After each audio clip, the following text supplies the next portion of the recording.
طوبى لجيل توخى الوحي عنوانا وشاد من نوره في القلب إيمانا وغذ في السير يبغي العلم ملتمسا أصوله فحباه الله رضوانا.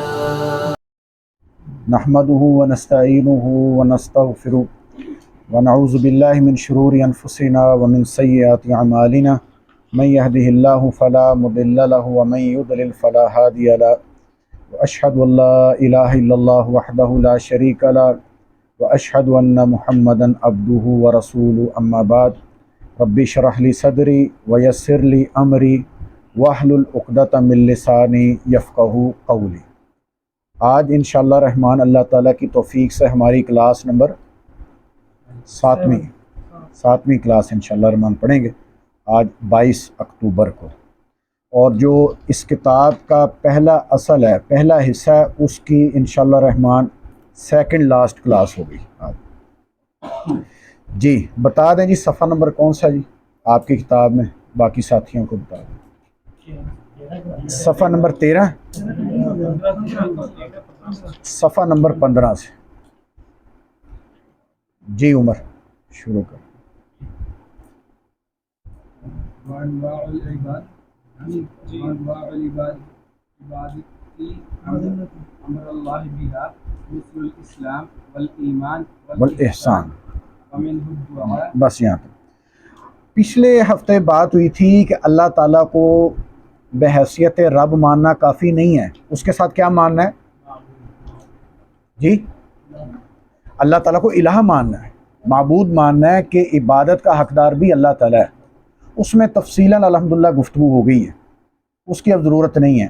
اب آگے جو ہے مصنف جو ہے مختلف قسم کی عبادات جو ہیں انہوں نے نقل کی ہیں. یہ سب کی سب عبادات کس کے لیے بجا لائی جائیں گی؟ اللہ تعالیٰ کے لیے. وہ کہتے ہیں وہ انواع العبادہ، انواع کہتے ہیں اقسام کو، نو ان کی جمع انواع.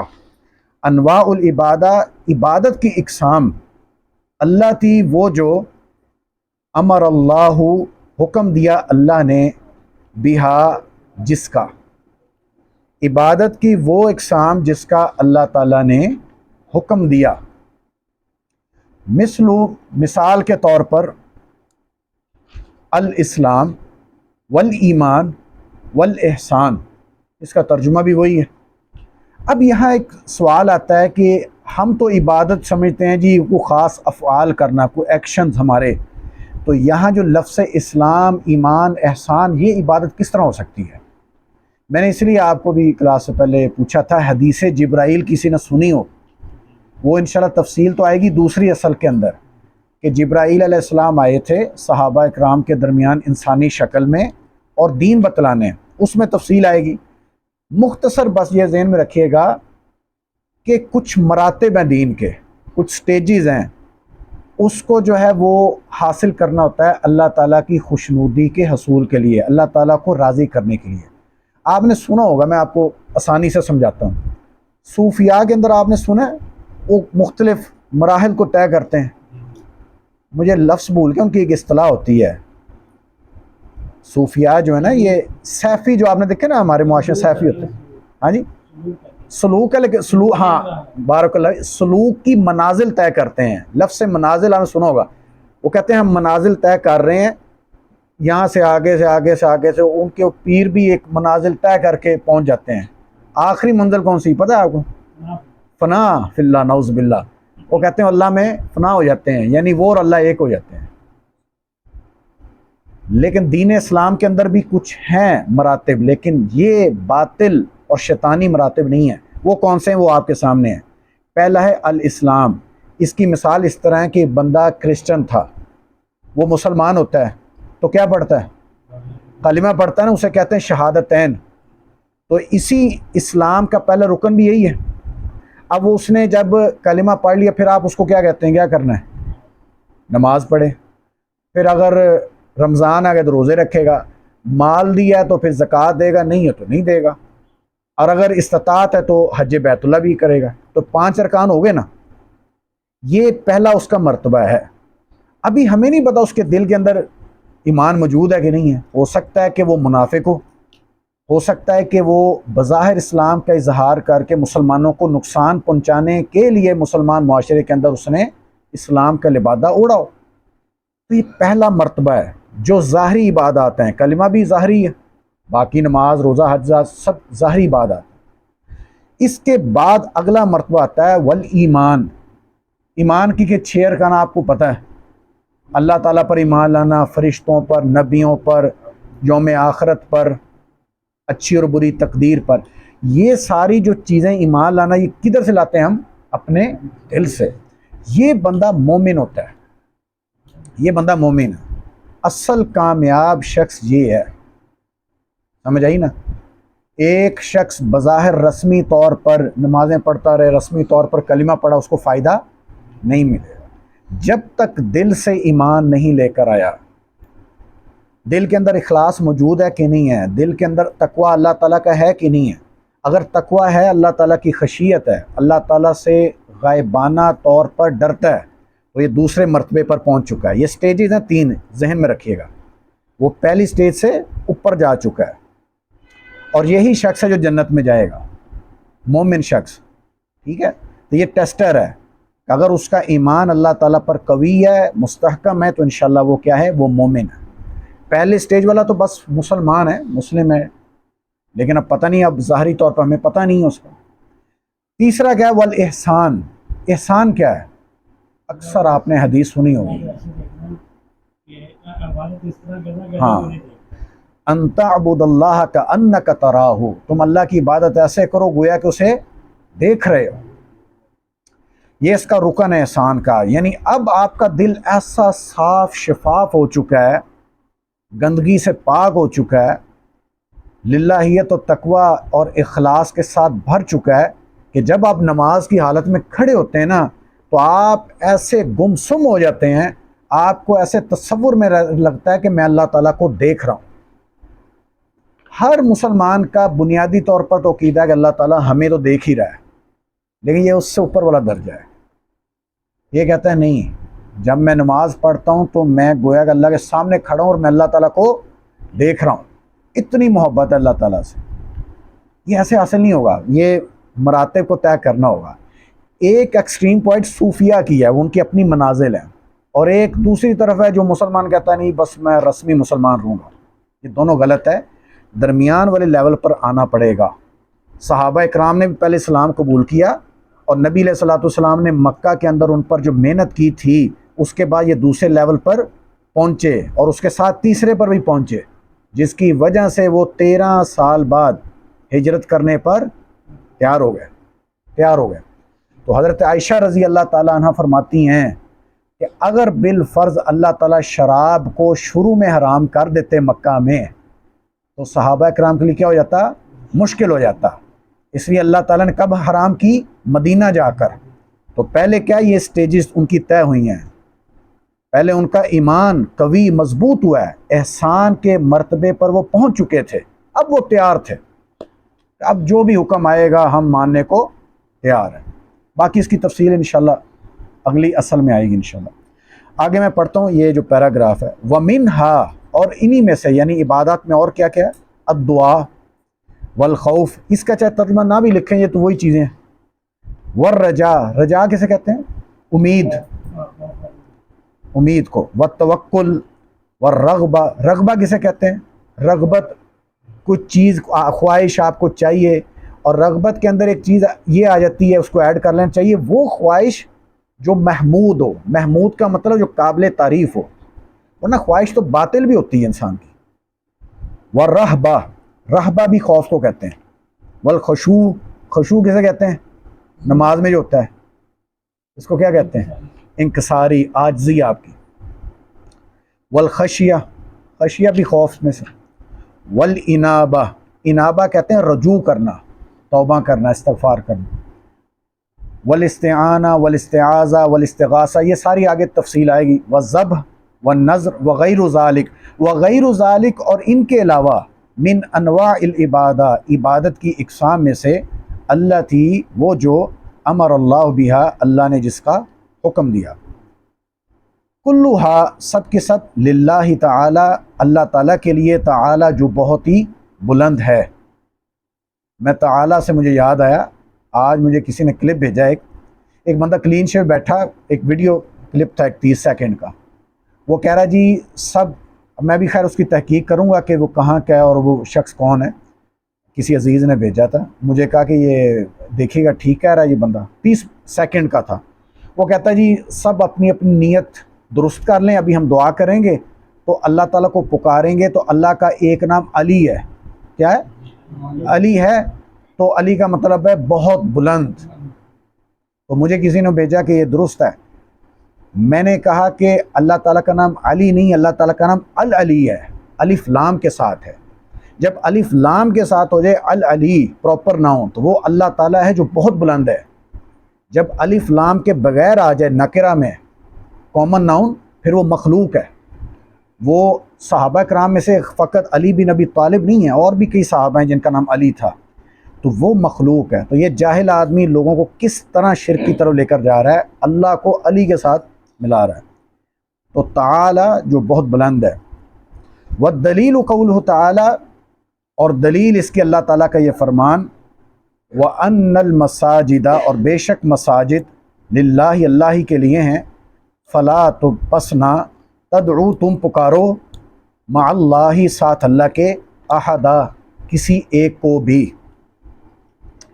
اچھا ایک سوال ہے، یہ آیت پہلے گزری کہ نہیں؟ مقدمے کے اندر گزری ہے، غالباً یہ دوسرے مقدمے میں گزری ہے.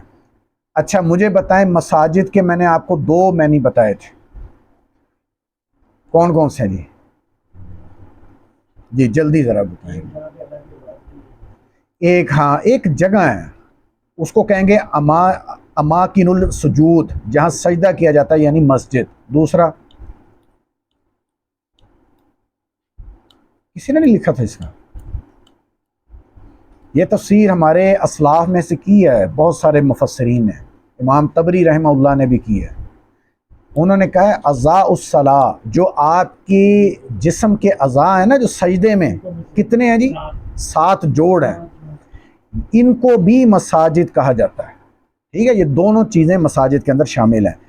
تو دوسرے معنی کو لیتے ہوئے کیا مطلب آئے گا کہ یہ جسم کس کے لیے ہے؟ مساجد للہ، اللہ ہی کے لیے. تو فلا تدعوا مع اللہ احدا، تو اے اللہ کے بندے اس کے علاوہ یا اس کے ساتھ کسی اور کو نہیں پکارنا. جی اگلا جملہ، جی عبداللہ آپ پڑھیں گے. فمن، والدلیل قولہ تعالی ومن یدعو مع اللہ، نہیں اس سے پہلے فمن صرف، بڑا اہم ومن صرف منها شیئا لغیر اللہ فہو مشرک کافر. جی فمن، تو جو کوئی صرفا پھیر دے، صرفا پھیر دے، منہا ان میں سے، کن میں سے؟ یہ جو ہم نے ابھی پڑھی ہیں، منہا ان میں سے، شیئن کوئی ایک چیز بھی.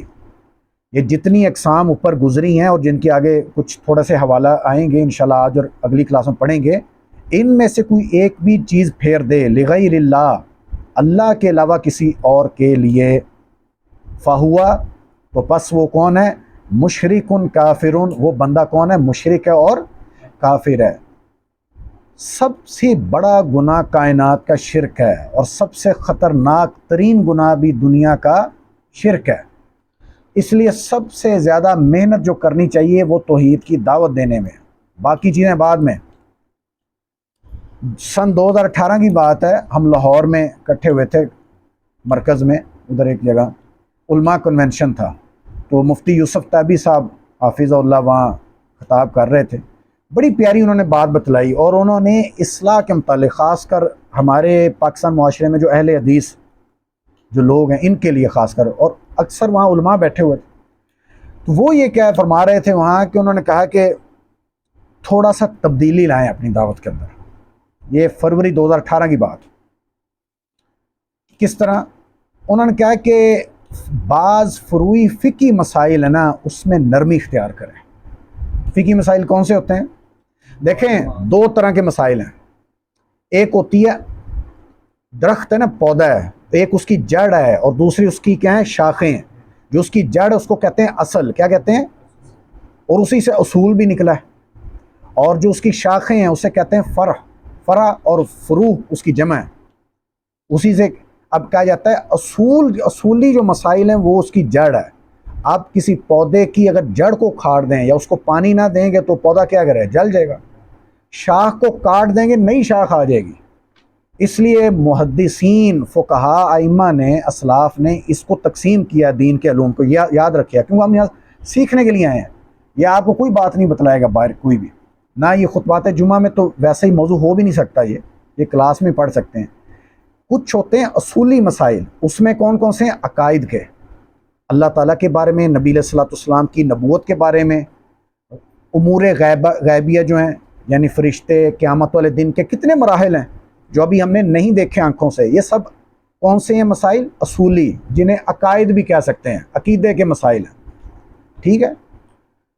ان کے اندر اگر انسان نے غلطی کی اور غلطی بھی اس طرح کے حد سے بڑھ گیا تو بیچارہ اپنی آخرت برباد کر بیٹھے، چاہے اس نے مال بہت اچھے کیے ہیں۔ ہم قادیانیوں کو کیوں کہتے ہیں، باوجود کہ وہ پتہ نہیں ہم نٹنکی کرتے ہیں کیا کرتے ہیں، کہ بیٹھے ہوں مجلس میں روتے بھی بہت ہیں، ہاں بہت روتے ہیں، دعاؤں میں آگے پہ سجدے میں گر کے روتے ہیں، کہتے ہیں ہم نمازیں پڑھتے ہیں، ہم روزے بھی رکھتے ہیں، لیکن کسی کام کی نہیں ہے تمہاری عبادت، کیونکہ تم نے شہادتین میں پہلے میں بھی نقص ہے، دوسرا تو ویسے ہی تم نے ختم کر دیا ختم نبوت کا۔ لہذا یہ اصولی مسائل ہیں۔ تو یوسف طویل صاحب کہہ رہے دوسرے ہوتے ہیں فروعی مسائل، اس میں کون سے ہیں، اس میں آپ کے نماز کے مسائل، روزے کے، حج کے، زکوٰۃ کے، طلاق کے، نکاح کے، وراثت کے، کاروبار کے، لین دین کے، ایک لمبی فہرست ہے۔ اس کے اندر اگر انسان خطا کر بھی جائے، کوئی عالم دین بھی خطا کر جائے، وہ باوجود کوشش کرنے کے، اس کو کیا نبی علیہ الصلوۃ والسلام کی حدیث کے مطابق پھر بھی اس کو ایک اجر مل رہا ہے۔ وہ اجتہاد کرے گا، صحیح کرے گا، دوہرا اجر ہے، غلطی پر آئے گا تو پھر بھی اس کو ایک اجر ملے گا، اس کی کس بات کا، کوشش کرنے کا۔ لہٰذا اگر آپ میں سے کسی نے عمرے پہ حج پہ گئے ہوں تو سعودیہ والے کتابچہ تقسیم کرتے ہیں ائمہ اربعہ کا عقیدہ، اردو میں انہوں نے ترجمہ کیا ہوا ہے، ٹھیک ہے، تو اس کو آپ کبھی پڑھیں، اس میں ائمہ اربعہ، پتہ نا ائمہ اربعہ کا، ان چاروں ائمہ کا عقیدہ ایک ہی تھا، مسائل میں اختلاف تھا۔ لہذا وہ سعودیہ کے علماء بھی کہتے ہیں کہ اللہ کے بندو، جب ان کا عقیدہ ایک تھا تم عقیدے پر تو آؤ، مسائل میں اگر کوئی مسئلہ بن بھی کیا تو اللہ معاف کر دے گا۔ تو یوسف طویل صاحب کہنے لگے، انہوں نے پھر مثالیں دی، بہت عمدہ مثال، کہنے لگے کہ 90 کی دہائی میں پڑوسی ملک میں تھا، وہاں ایک تربیت کا مرحلہ تھا، اور کہتے ہیں یہ میرے ساتھ سٹیج پر بیٹھے ہیں شیخ سیف اللہ خالد صاحب حافظ اللہ، یہ گواہ ہیں، ہمیں وہاں عقیدہ سکھانے والا حنفی عالم دین تھا مصر کا، جو مسائل میں امام ابو حنیفہ کا مقلد تھا، جبکہ عقیدے میں وہ بالکل پرفیکٹ تھا، سلفی عقیدہ تھا۔ لہٰذا ہمیں اس تربیتی مرکز میں عقیدہ وہ پڑھا رہا تھا اور ہم اسے پڑھ رہے تھے، اور ہم نے عقیدہ اسی سے پڑھا۔ ایک یہ صورتحال ہے۔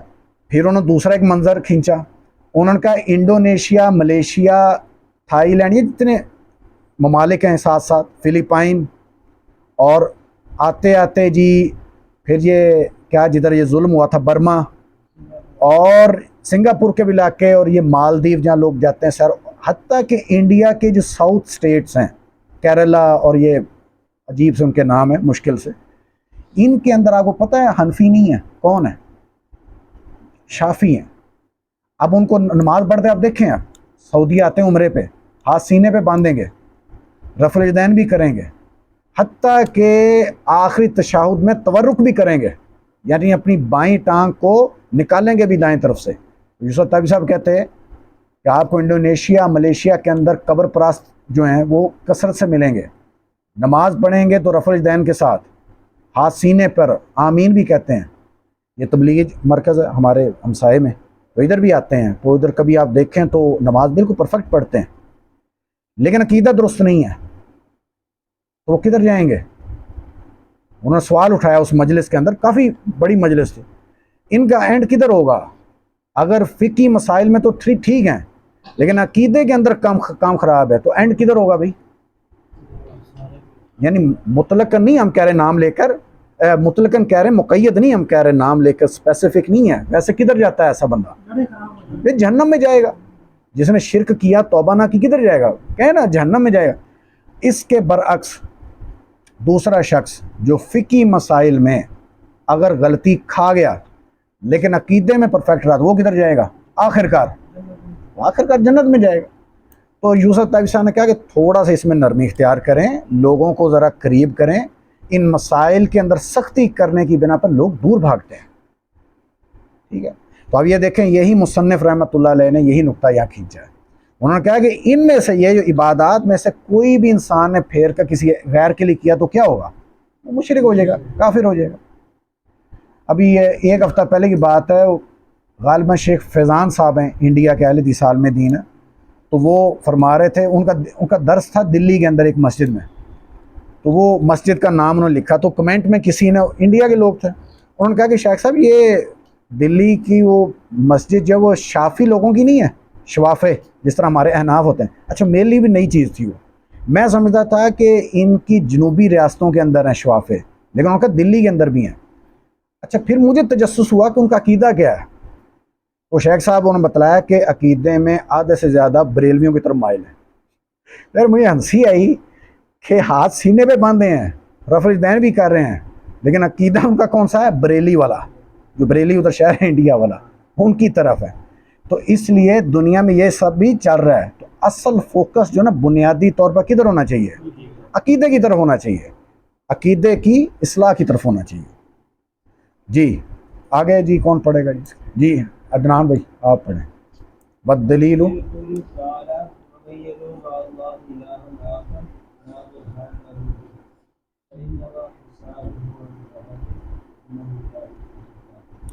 ہاں، والدلیل قولہ تعالیٰ. اب اس میں اللہ تعالیٰ کے یہ دلیل جو اللہ تعالیٰ کا فرمان کہ وہ شخص کیوں کافر اور مشرک ہو جاتا ہے جو ان میں سے کوئی چیز اللہ تعالیٰ سے پھیر کر کسی اور کے لیے کرے.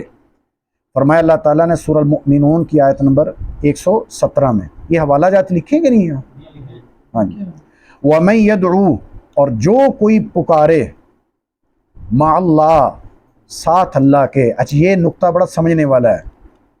بعض لوگ کہتے ہیں نہیں جی، ہمارے یہاں ایک شبہ جو پیش کیا جاتا ہے نا، وہ کہتے ہیں جی اگر انہیں روکو نا کہ علی مشکل کشا کا نعرہ نہ لگاؤ، وہ کہتے ہیں نہیں یہ شرک نہیں ہے. شرک تب ہوگا جب اللہ کو چھوڑ کے صرف علی کو کسی غیر کو پکارا جائے، جیسے ہندو پکارتے ہیں. یہاں اللہ تعالیٰ نے ان کا رد کیا. اللہ تعالیٰ کیا فرما رہے ہیں؟ وَمَن، اور جو کوئی یدعو پکارے، مع اللہ، اللہ کے ساتھ، یعنی اللہ کو بھی پکارتا ہے بعض اوقات اور بعض اوقات اللہ کے غیر کو بھی. آخر کسی دوسرے کو، آخرہ کسی دوسرے کو. لا برہانہ، نہیں ہے دلیل، لہو اس کے لیے بھی، اس کی، لہو اس کے لیے، یعنی پکارنے والے کے لیے بھی، اس پکارنے کی کوئی دلیل نہیں ہے. فَإِنَّمَا، تو بے شک حسابہ، اس کا حساب، عند ربہ، اس کے رب کے ہاں ہے. انہو، بے شک وہ، لا یفلح، نہیں فلاح پائے گئے، الکافرون، جو کافر ہیں. یہ دلیل ہے کہ بندے کافر ہیں. اچھا یہاں ایک غور کیجئے گا، لا برہان لہو ہے، اللہ تعالیٰ فرما رہے ہیں کہ جس نے اللہ کے علاوہ کسی اور کو، دوسرے کو پکارا، لا برہان لہو بھی، جس کے اس کے پاس دلیل نہ ہو، تو فوراً ذہن میں آ سکتا ہے یعنی جس کی دلیل مل جائے پھر اس کو پکار لے بندہ. آتا ہے کہ نہیں آتا ہے نا کہ شاید کو دلیل مل ہی جائے، مولا علی مشکل کشا یا غوث پاک یا فلاں کی مل جائے تو اس کا پھر رد کیا ہوگا؟ اس میں شیخ عبدالسلام بھٹوی صاحب رحمہ اللہ وہ بڑی پیاری بات لکھتے ہیں. وہ کہتے ہیں اس کی مثال کچھ یوں ہے کہ ایک بندہ اعلان کر دے، کسی شخص کو کہے کہ اگر تو نے کسی پر ظلم کیا جس کا تیرے اوپر کوئی حق نہیں ہے تو تجھے سزا ملے گی. اگر تو نے کسی پر ظلم کیا جس کا تیرے اوپر کوئی حق نہیں ہے تو تجھے سزا ملے گی. تو اب بندہ کیا کہے گا؟ نہیں انہوں نے تو کہہ دیا جس کا تیرے اوپر حق نہیں ہے، یعنی کچھ بعض لوگوں پر میرا حق ہوگا کہ میں ظلم کروں. نہیں، یہ تاکیداً جملہ کہا جاتا ہے. ظلم تو کسی پر بھی نہیں کیا جا سکتا، یعنی تیرے پر حق ہے ہی نہیں ہے ظلم کرنے کا. اسی بات کو اللہ تعالیٰ فرما رہے ہیں اس کی برہان ہے ہی نہیں ہے. برہان کا مطلب ہوتا ہے دلیل. اس کی برہان دلیل ہے ہی نہیں ہے کہ اللہ کے علاوہ کسی اور کو یا اللہ کے ساتھ کسی اور کو پکارا جائے. جی آگے جی کون پڑھے گا ادھر پیچھے سے کوئی؟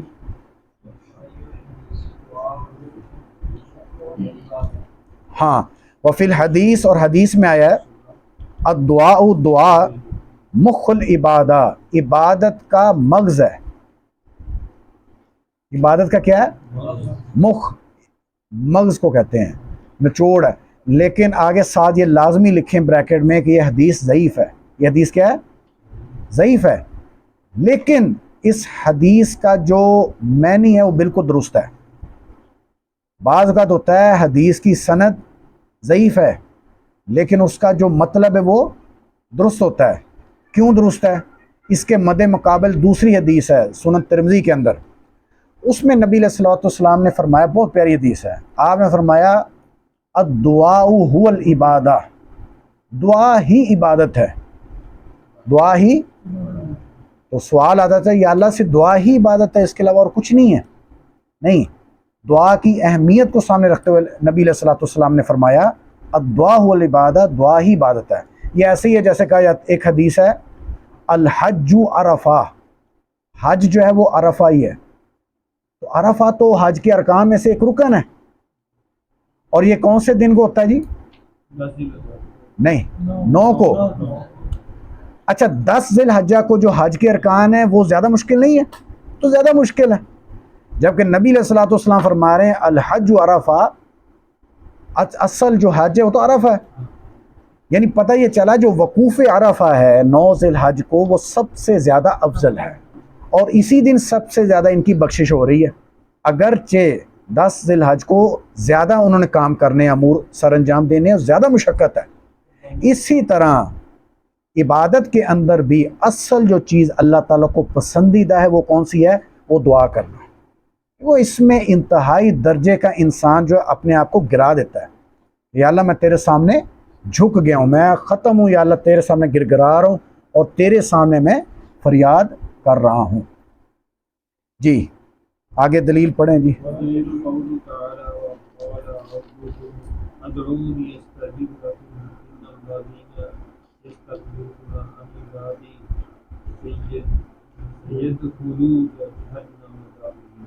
بارک اللہ فیک.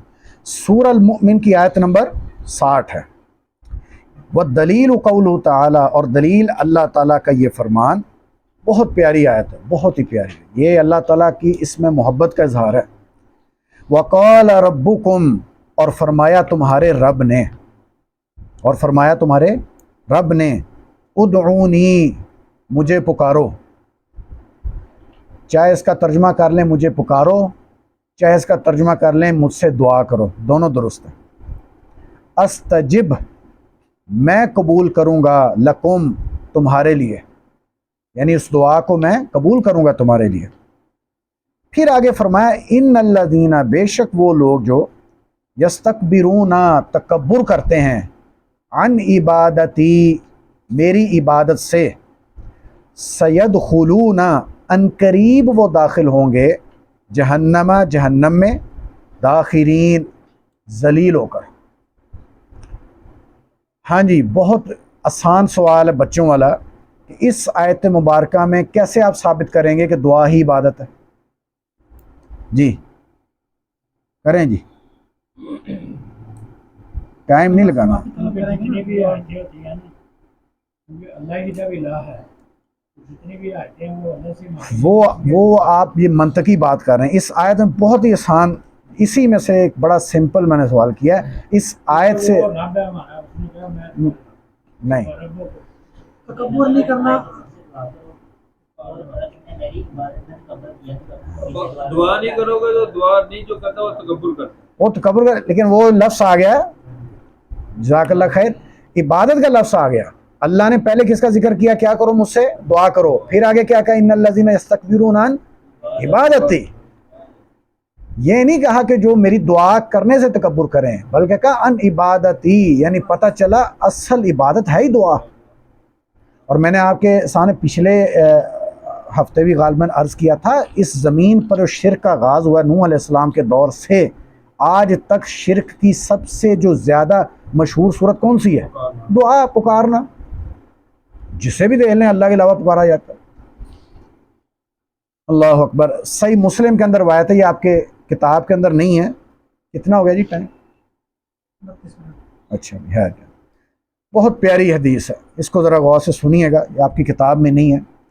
حدیث قدسی ہے صحیح مسلم کے اندر. حدیث ابو ذر بھی کہتا ہے، ابو ذر غفاری بھی کہا جاتا ہے اس کو. نبی علیہ الصلوۃ والسلام اللہ تعالیٰ سے روایت کرتے ہیں کہ اللہ تعالیٰ نے فرمایا، یا عبادی، اے میرے بندو، لو ان اولکم و آخرکم، اگر تمہارے اول اور آخر یعنی آدم علیہ السلام سے لے کر آخر تک سب لوگ، و انسکم و جنکم، اور تمام انسان اور تمام جنات، کانوا علی اتقى قلب رجل واحد منکم، اگر تمام آدم سے لے کر آخری انسان اور سب سے پہلے جن سے لے کر آخری جن تک سب کا دل اس طرح تقوی کی طرح ہو جائے جو تم میں سے سب سے زیادہ نیک اور پرہیزگار ہے.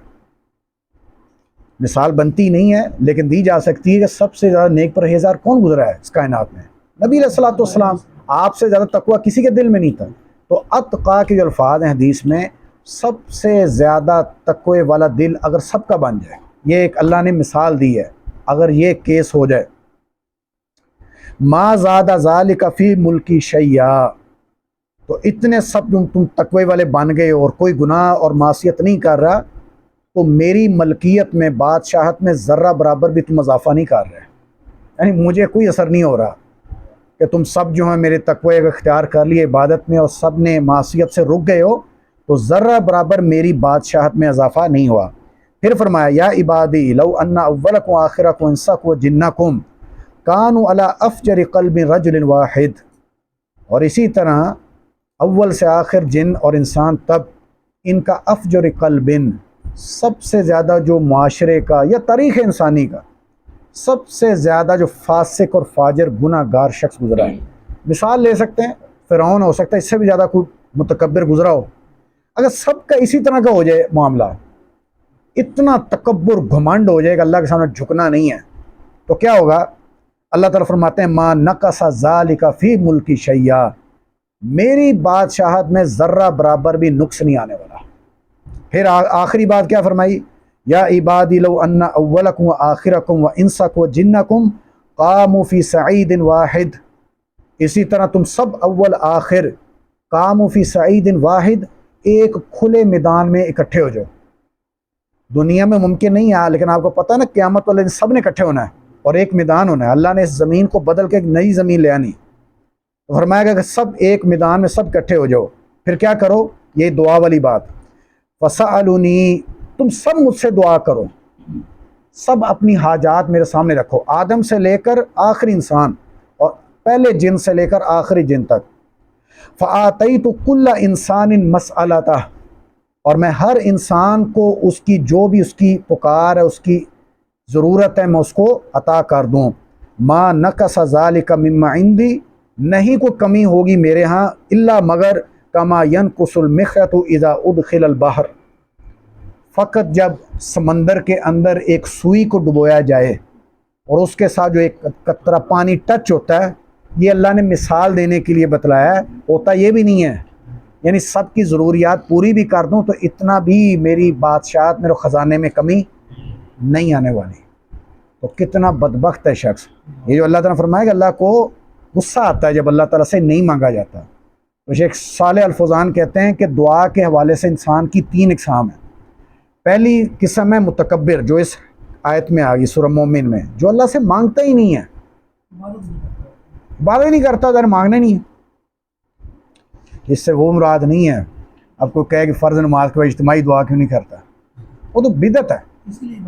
ہاں وہ تو بدعت ہے. اجتماعی دعا فرض نماز کے بعد نبی علیہ الصلوۃ والسلام، صحابہ کرام اسلاف میں کسی سے ثابت نہیں ہے. ہاں کبھی گائے بگاہے ہو گیا، کسی خاص موقع پر ہو گیا، کوئی بیمار ہے، اس نے درخواست کی، یہ دعا کرا دیجئے، تو ٹھیک ہے دعا کرا دیں، لیکن اس کو معمول بنانا بالکل جائز نہیں ہے. بلکہ مزے کی بات، اگر دیکھیں یوٹیوب پر مولانا منظور مینگل جو دیوبندی عالم دین ہے، انہوں نے بڑی اس میں بڑا پتہ ہے آپ کو مزہ ہے ان کی طبیعت کے اندر، انہوں نے اس پہ 5-6 منٹ کی خیر اچھی انہوں نے ویڈیو بنائی ہے، اور اس بندے نے اس حق کو تسلیم کیا ہے باوجود دیوبندیوں بہت بڑا عالم دین ہے، انہوں نے کہا یہ دعا ہے ہی نہیں ہے اجتماعی دعا، اور انہوں نے کہا یہاں تک کہا کہ ہمارے علماء دھکے کے ساتھ، حتیٰ کہ ہمارے اکابرین بھی ہمارے مسلک کے دھکے کے ساتھ کوشش کرتے ہیں اس کو ثابت کرنے کی، لیکن عاجز ہیں، تو انہوں نے کہا یہ بالکل ثابت نہیں ہے، یہ ہے کہ لیکن اس کے علاوہ مانگے بندہ جو مسئلہ مانگے۔ نبی علیہ الصلوۃ والسلام نے بعض صحابہ اکرام سے بیعت لی تھی، یہ تربیت کا دیکھیں معیار، کس چیز کی بیعت لی تھی آپ حیران ہوں گے، تمہارا کوڑا بھی گر جائے نا گھوڑے پر سوار ہو تو تم نے یہ بھی نہیں کہنا میں کوڑا پکڑائیں، خود اترنا ہے، یعنی مانگنا جب بھی اللہ تعالیٰ کے سامنے، کسی بندے کو اتنا بھی نہیں کہنا،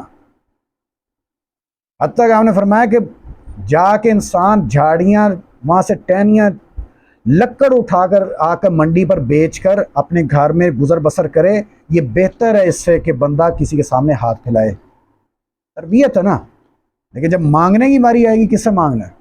اللہ تعالیٰ سے مانگنا، یہ نبی علیہ الصلوۃ والسلام کی تربیت۔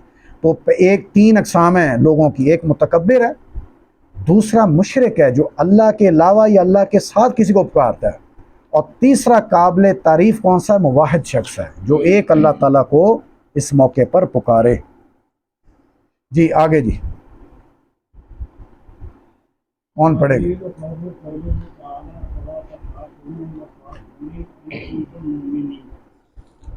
ہاں والدلیل خوف، اور خوف کی دلیل، اب دعا کی ہم نے پڑھ لی، خوف بھی عبادت ہے، اس کی دلیل کیا ہے؟ قولہ تعالی، سورہ آل عمران کی آیت ہے، اللہ تعالیٰ فرماتے ہیں فلا تخافوہم، پس نہ تم ڈرو ان سے، وخافونی، بلکہ ڈرو تم مجھ سے، ان کنتم مؤمنین، اگر ہو تم ایمان والے، شرط لگا دی ایمان کی کہ ایمان تمہارا تب ہوگا جب تم کس سے ڈرو گے؟ مجھ سے ڈرو گے۔ خوف کے بارے میں یاد رکھیے 2 اقسام ہیں، ایک ہے خوف عبادت کے زمرے میں آتا ہے، وہ کون سا ہے؟ کہ بندہ اللہ کے علاوہ کسی اور سے ایسا خوف کھائے کہ فلاں ہستی یا فلاں شخصیت جو ہے وہ میری روح کو قبض کر لے گا، یا مجھے مرض کے اندر مبتلا کر دے گا، یا فلاں جنات ہیں اگر میں نے ان کے نام کی نظر و نیاز نہ دی، چڑھاوا نہ چڑھایا تو میرے بچوں کو نقصان دے گا۔ کتاب و توحید کے اندر پڑھا تھا ہم نے، مشرکین مکہ کیا کرتے تھے؟ سفر کے دوران صحرا میں کس کی پناہ مانگتے تھے؟ جن ہوتا تھا، وہ کہتے تھے اعوذ بسیدی ھذا الوادی، اس وادی کے بہت بڑے جن کی ہم پناہ میں آتے ہیں۔ اور عجیب سی باتیں، ابھی بھی عرب کے اندر بعض جہلاء موجود ہیں، آج سے 3-4 سال پہلے ایک ویڈیو دیکھی کویت کی تھی، ایک بندے نے نئی 0 میٹر گاڑی شو روم سے نکلوائی، اور نکلوانے کے بعد اس نے جی بکرا لے کر اس کے بونٹ پر رکھ کر، کہ بونٹ پر یا چھت پر اس کو ذبح کیا، اور اس کا خون نکل رہا ہے تو خون سے خوب پوری گاڑی کو رنگ دیا ایک بار، بعد میں دھو لیا زہر۔ تو مجھے تو سمجھ نہیں آئی کیوں انہوں نے کیا، تو شیخ سالم حفظہ اللہ کویت کے عالم دین، تو انہوں نے پھر اس کا بتلایا، ان کا یہاں ایک لوگوں کا عقیدہ ہے بعض جہلاء کا، وہ کہتے ہیں کہ جب ہم نئی گاڑی لی ہوتی ہے تو جنات ہمیں نقصان پہنچانے کی کوشش کرتے ہیں، تو ہم ان جنات کو خوش کرنے کے لیے ان کے نام کی قربانی دیتے ہیں بکرا، اور پھر خون کو خوب ملتے ہیں گاڑی پر، تاکہ کیا ہوگا ہمیں نقصان، ایکسیڈنٹ نہ ہو۔ تو یہ خوف ہے، تو یہ خوف کس کے زمرے میں آئے گا؟ شرک میں، اس سے ملتے جلدی کوئی بھی ہو جائے۔ اور اللہ معاف کرے ہیلووین کون سے دن کو مناتے ہیں؟ یہ 31 اکتوبر، گورے یہ کہتے ہیں جدید ترقی یافتہ اقوام، پتہ کیا کرتے ہیں وہ کہتے ہیں کہ جنات نقصان پہنچاتے ہیں، تو ٹافیاں، چاکلیٹس اور کیا کچھ دے رہے ہوتے ہیں، اور لوگ کیا ہوتے ہیں کاسٹیومس پہن کے نا، لوگ جنات کا روپ دھاڑ کر آتے ہیں چڑیلیں بن کے، اور ان کو دے رہے ہوتے ہیں۔ عقیدہ کیا ہے؟ ہم ان کو دیں گے پھل فروٹ چاکلیٹ وغیرہ اس طرح، تو ہمیں وہ جنات نقصان نہیں پہنچائیں گے آج کی رات، ورنہ ہمیں کوئی نقصان ہو سکتا ہے۔ یہ ساری چیزیں ہیں ماضی میں دور حال میں چل رہی ہیں، نہیں علم دیں گے تو بندہ مبتلا ہو سکتا ہے۔ باقی یہ کہ دوسری قسم خوف کی کیا ہے؟ وہ نیچرل ہے، وہ کون سی ہو سکتی جی؟ کس سے ڈر جانا؟ ماں باپ کا کلاس میں بچہ بیٹھا ہے، ٹیچر کا خوف ہے، سانپ کا خوف ہے. ہاں، جس طرح موسیٰ علیہ السلام ڈرے تھے ایک بار. کب؟ اللہ نے کہا وہاں بھی ڈرے. ایک بار لوگوں سے بھی ڈرے تھے کہ نہیں؟ ہاں.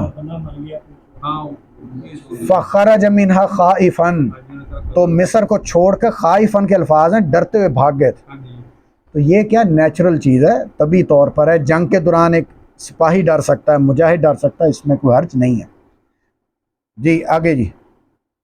والدليل والرجاء قوله تعالى فمن كان يرجو لقاء ربه فليعمل عملا صالحا ولا يشرك بعبادة ربه أحدا. ہاں جی، یہ ٹائم کیا ہوا جی؟ ہاں بھائی آخری آج پڑھیں گے انشاءاللہ. یہ والدلیل الرجاء، الرجاء کا کیا مطلب بتایا تھا میں نے؟ امید. آپ تفسیر میں نہیں اس طرح بین الخوف والرجاء میں بتاتا ہوں. والدلیل الرجاء، امید. اب حیران ہوگے، امید بھی اللہ تعالیٰ، یہ بھی عبادت میں ہے؟ ہاں جی، یہ بھی عبادت میں ہے. کیسے؟ اللہ تعالیٰ فرماتے ہیں سورہ کہف میں آیت نمبر 110، فمن، تو جو کوئی کان ہے، یرجو، یرجو سے مراد یہاں امید بھی ہو سکتی ہے، یقین کے معنی میں بھی آ جاتا ہے، لیکن امید لکھتے ہیں کیونکہ ہمارا ٹاپک وہ ہے. یرجو لقاء ربی ہی، اپنے رب سے ملاقات کا.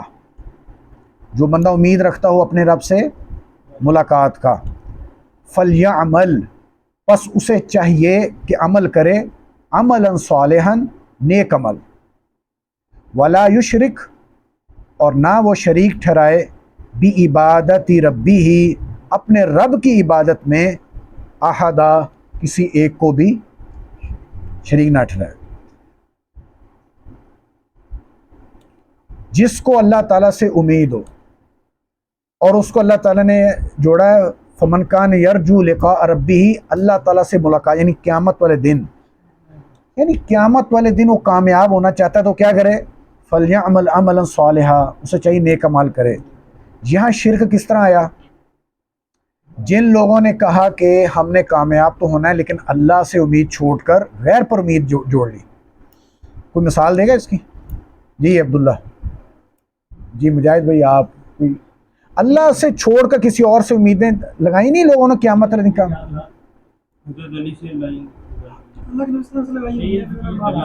مثال دیں نا، کس طرح لگائی ہیں؟ ہاں، شفاعت تو کرنی ہے نبی علیہ الصلوۃ والسلام نے. اصل میں یہ ہے کہ اللہ تعالیٰ کو مائنس کر کے، یہ سمجھیے گا، اللہ تو نعوذ باللہ، اللہ کی تو ہمیں ضرورت ہی نہیں ہے. بس سارا جو ہے نبی صلی اللہ علیہ وسلم یا کسی اور بزرگ ہستی کا وہ ہمیں پار کرائیں گے. اس کی مثال ابھی ہوئی ہے 10 دن پہلے. جیلم سائیڈ پہ ایک پیر صاحب نے کیا کیا، شاید ویڈیو دیکھی ہو آپ نے. میجر تھا کہ پتہ جنرل صاحب تھے کون، فوت ہو گئے. اب وہ مرید تھے، گدی نشین کو بہت بڑے مرید تھے ان کے، فوت ہو گئے. اب گدی جن کی تھی، گدی نشین بابا جی، وہ اپنے کچھ مریدوں کو لے کر گئے ان میجر صاحب کی قبر پہ جو 10 دن پہلے فوت ہو چکے ہیں. تو کچھ مریدوں کو پیچھے کھڑا کیا، کیمرے بھی پیچھے رہے، اور خاص خاص مرید ہے نا، نعوذ باللہ یہ نبیوں والا طریقہ ہے اپنانے کا. موسیٰ علیہ السلام کوہ طور پہ گئے تو خاص بندوں کو لے گئے، باقیوں کو نہیں لے گئے. خاص بندوں کو قبر کے پاس لے گئے، رات کا وقت ہے، اور کچھ دیر بعد پھر واپس آئے اور کہا بھی تسلی رکھو، میجر صاحب سے ملاقات ہو گئی ہے. وہ کہہ رہے ہیں کہ الحمدللہ میری نجات ہو گئی ہے. وہ جو بزرگ جن کا مزار ہے انہوں نے مجھے بچا لیا ہے، اور انہوں نے عرش کے نیچے اپنے ان کا جو گھر ہے نا اس کے ساتھ مجھے جگہ دے دی ہے. لو کیا ضرورت ہے؟ اب یہ جو اللہ تعالیٰ فرما رہے ہیں کہ جس نے اللہ سے امید رکھی ملاقات کی، وہ کیا کرے؟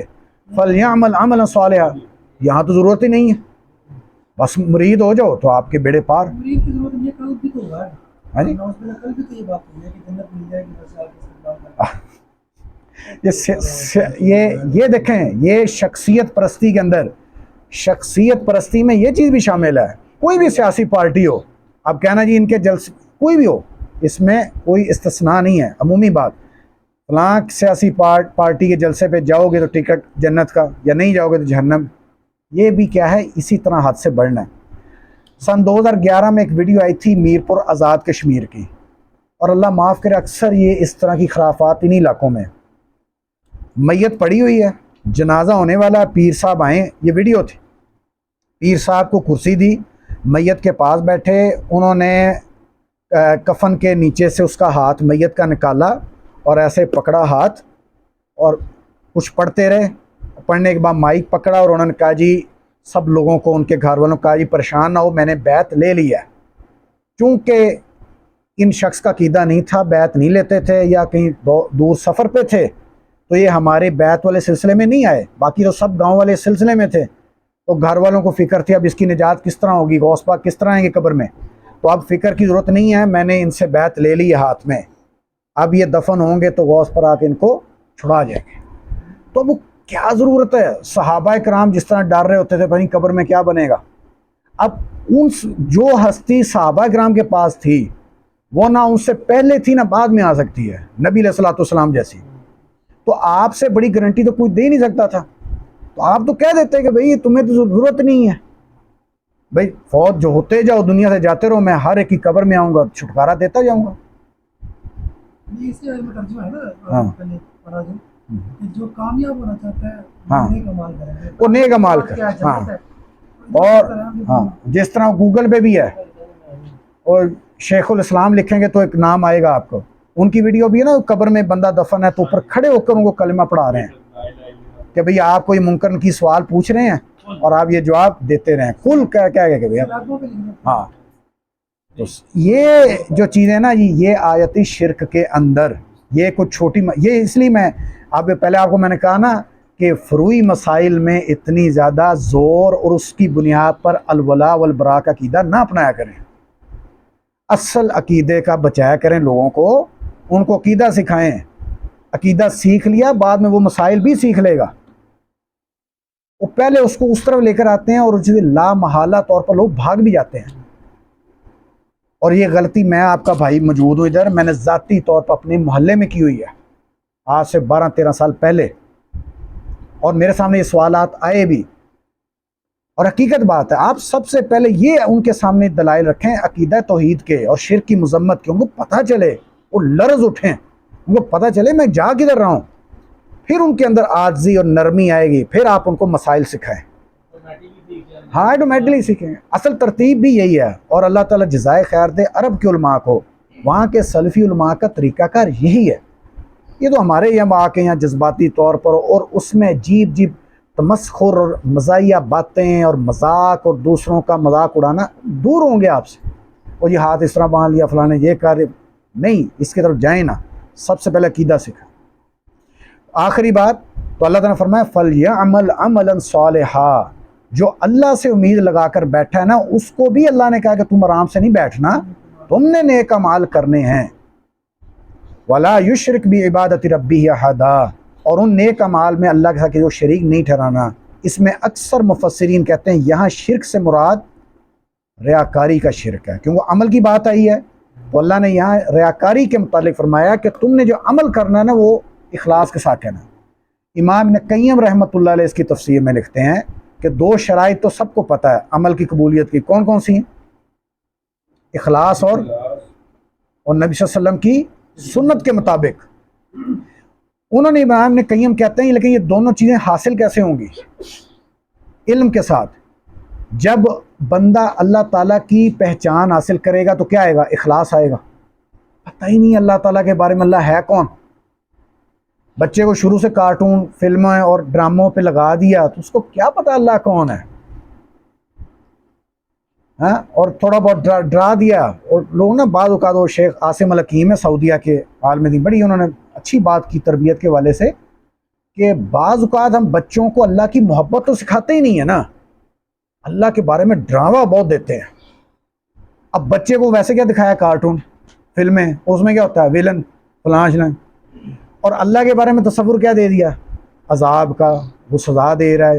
تو اللہ کے وہ جو نام ہے الودود، اللہ تو بہت محبت بھی کرتا ہے، وہ الغفار ہے، بہت بخشتا بھی ہے، الرحمن وہ تو رحم بھی بہت کرتا ہے، اور احادیث کتنی زیادہ اللہ انتظار میں بیٹھا ہوا ہے، وہ بتلائی نہیں ہے، تو اللہ تعالیٰ کی معرفت نہیں، اخلاص کس طرح آئے گا؟ تو کہنے لگے امام نے قیم کہ جب اللہ کی معرفت پہچان ہوگی تو اخلاص آئے گا، اور اسی طرح جب نبی صلی اللہ علیہ وسلم کی پہچان ہوگی تو کیا آئے گا؟ نبی صلی اللہ علیہ وسلم کی سنت کا علم آئے گا، تو دونوں شرائط عمل کی قبولیت کی کیا ہو جائیں گی؟ پوری ہو جائیں گی۔ تو یہ ہے وہ شخص جو اللہ تعالیٰ پر صحیح معنوں میں امید رکھنے والا ہوگا۔ ٹھیک ہے جی، انشاءاللہ رحمان اسی مقام سے اگلے ہفتے جاری رکھیں گے۔ سبحانک اللہم و بحمدک، نشہد ان لا الہ الا انت، نستغفرک و نتوب الیک۔